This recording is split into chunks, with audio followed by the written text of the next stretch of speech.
Bye.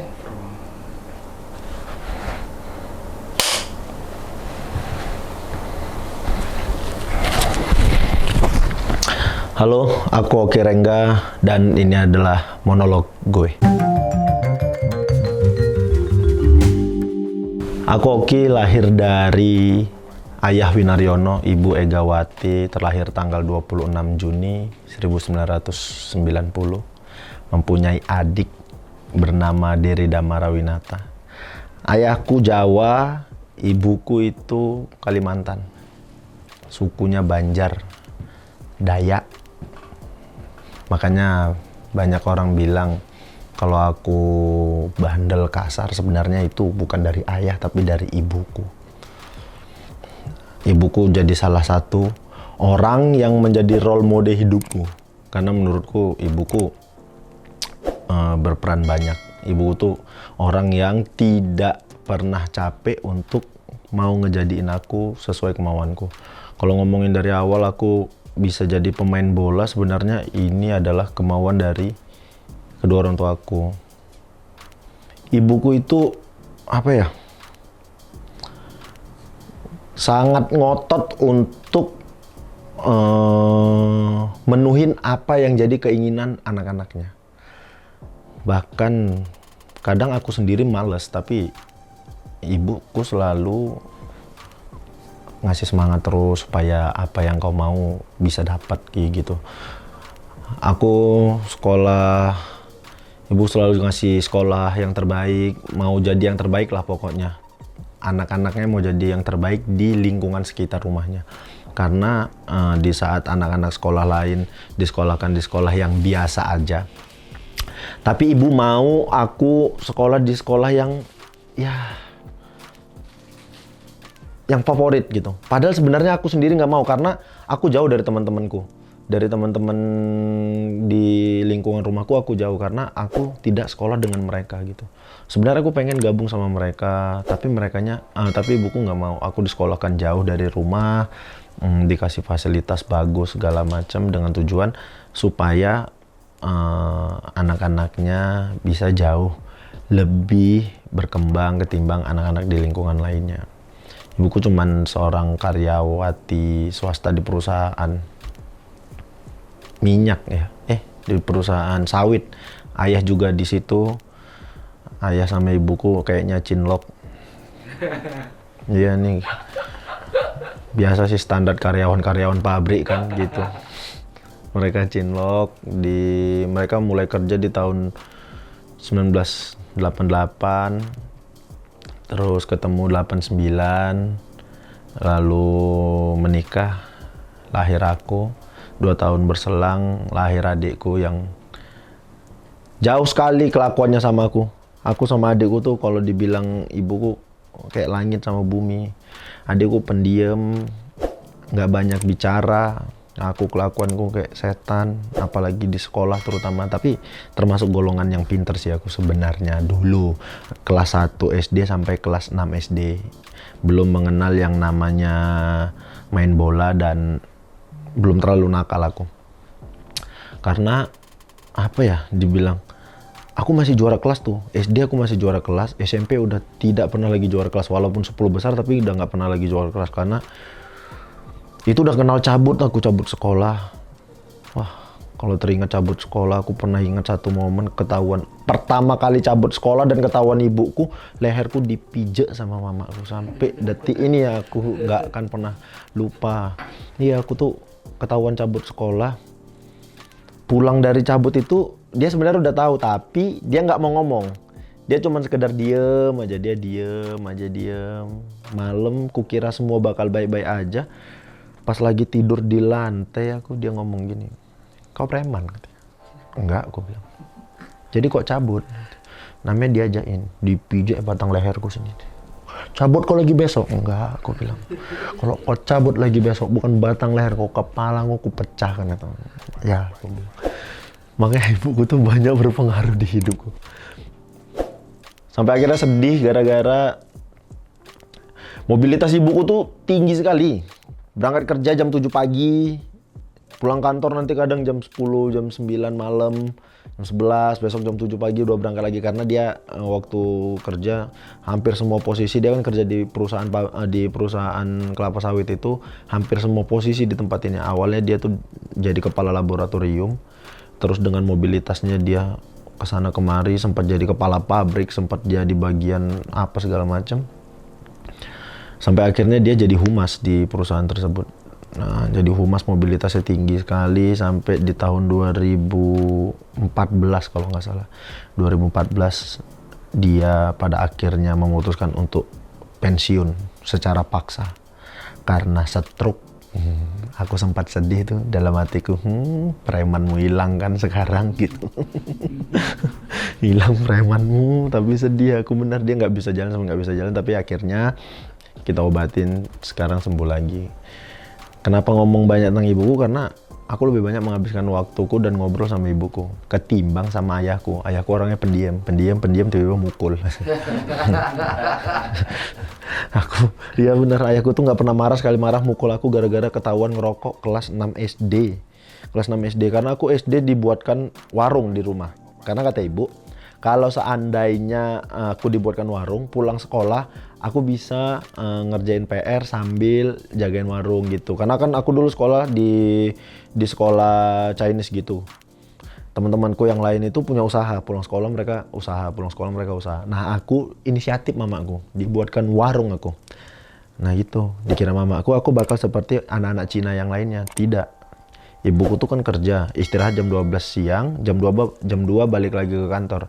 Begitu aku pulang sekolah jam 1, ibuku jam 2 berangkat ke kerja, aku jaga kedai. Tapi sambil merokok, aku kelas 5, sambil ngerokok. Duit warungku pakai main judi sampai habis. Bangkrut warungku gara-gara ku habiskan untuk main judi.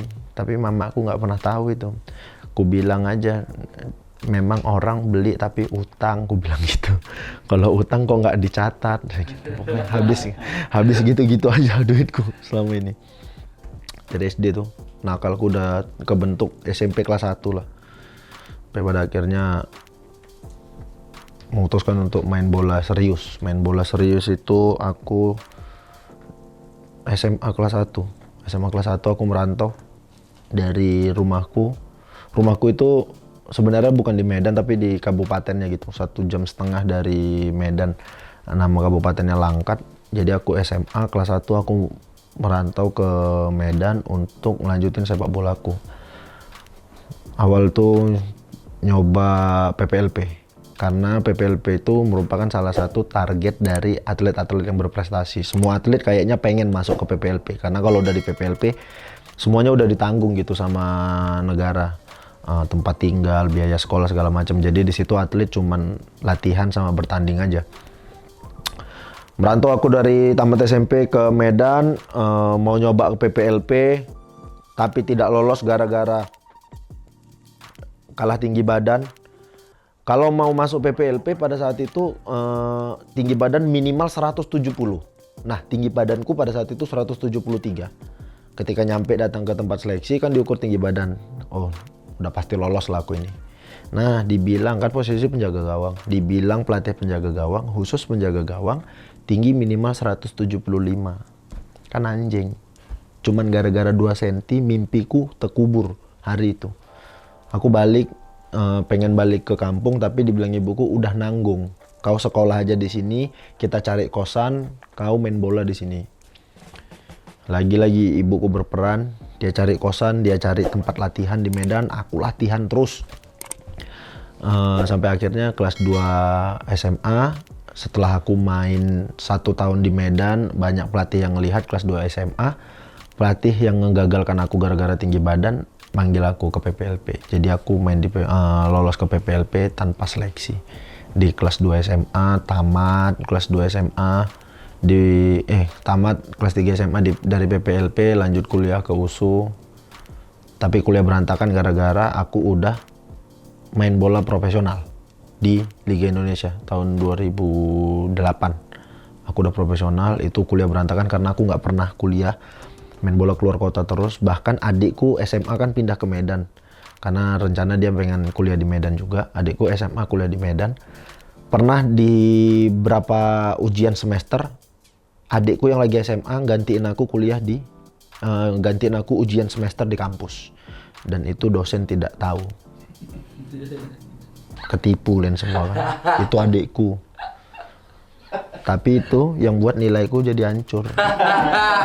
Karena adikku nggak ngerti kan, tidak ngerti. Nilaiku kuliah berantakan. IP ku semester 2,4, 2,5 nggak bisa dipakai kerja. Bahkan pernah 1, berapa gitu IP ku. Sampai pada akhirnya ketika mau wisuda dipersulit sama salah satu dosenku ku korankan. Ku masukkan koran, ku buat berita, penjaga gawang PSMS sulit wisuda gara-gara salah satu dosen. Dosenku ku korankan. Aku dipanggil dekan. Memang bangsat kali aku memang. Main bola tuh hancur berantakan di tahun 2015 gara-gara indisipliner, kasus tali air. Tapi tidak bisa saya ceritakan di sini. Kalau mau nanti kita ngobrol berdua boleh, karena itu adalah titik terendah dalam hidupku. Titik terendah dalam hidupku ketika PSMS lagi bagus-bagusnya, aku dicoret sama PSMS. Itu titik terendah. Aku berpikir kayaknya sepak bola bukan jalanku. Di situ aku mulai fokus stand up. 2015 aku fokus stand up. Tapi tetap main bola. Sampai akhirnya kesempatan buat stand up nasional itu datang dari Bang David. Bang David Nurbianto. Waktu itu aku main bola, home base-nya Cengkareng. Aku open mic di Jakbar. Lagi open mic, Bang David nonton. Kebetulan Bang David di musim itu, di sesi itu dia jadi mentor. Nah, Bang David bilang, mau nggak ikut Suca? Aku bilang, ya kalau ada kesempatan aku mau Bang, bilang gitu. Ya udah, aku ikut. Aku direkomendasiin Bang David, aku audisi lolos gitu aja karena Indosiar sangat penting dengan gimmick dan persona. Walaupun stand upku masih belepotan, yang penting ada aja gimmickku. Mereka lolosin aku. Tapi itu tadi, di Suca gara-gara stand up juga nggak terlalu bagus, hanya sampai 20 besar. Aku stand up sekedar tahu tuh pada saat itu.